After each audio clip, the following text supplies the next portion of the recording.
pelangai ni orang-orangnya bijak pandai, ya, bijak pandai, menghormati dan suasana kampungnya begitu kan, dia ke pedalaman sedikit.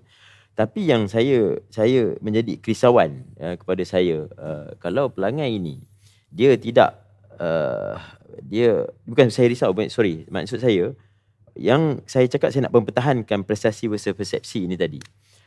Saya dapati bila orang luar datang daripada Kedah, Terengganu, penceramah hebat ya yang datang ke pelangai ni, saya lihat mereka ni datang, dia tak bercerita soal pembangunan ekonomi, dia tak cerita pasal sosial, dia tak cerita pasal ni, asyik-asyik cerita pasal persepsi. Ya, persepsi yang dia bawa, sekejap Anwar Ibrahim, sekejap Zahid, dia tak cerita apa yang dia nak buat. Proses peralihan, maybe pembangunan ekonomi.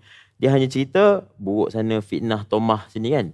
Ya, itu saja yang dia cerita. Dia tidak cerita pun soal macam mana nak mentadbir negeri. Sebab apa? Saya nampak dia tidak berkeyakinan untuk menentang ataupun tidak berani mencerita soal kerajaan negeri yang telah berjaya menarik pelaburan yang banyak kepada negeri Pahang, dan yang paling penting juga soal kebajikan. Kita hasil ya, saya terus terang cakap kat sini lah ya, saya nak educate orang sebenarnya.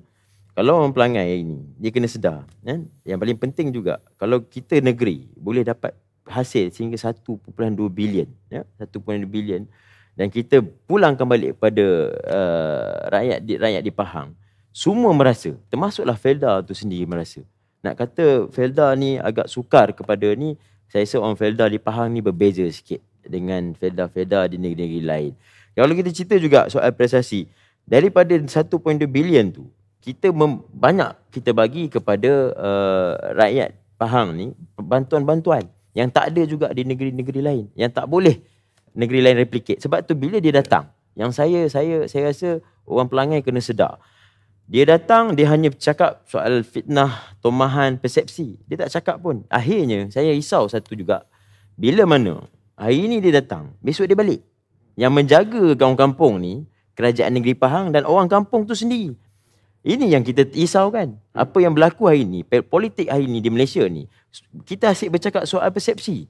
Dan orang kita mudah terpengaruh. Dan saya nak educate, kita nak ikut orang Malaysia, kena sedar. Sebenarnya kita jangan cerita soal persepsi, kita kena cakap prestasi.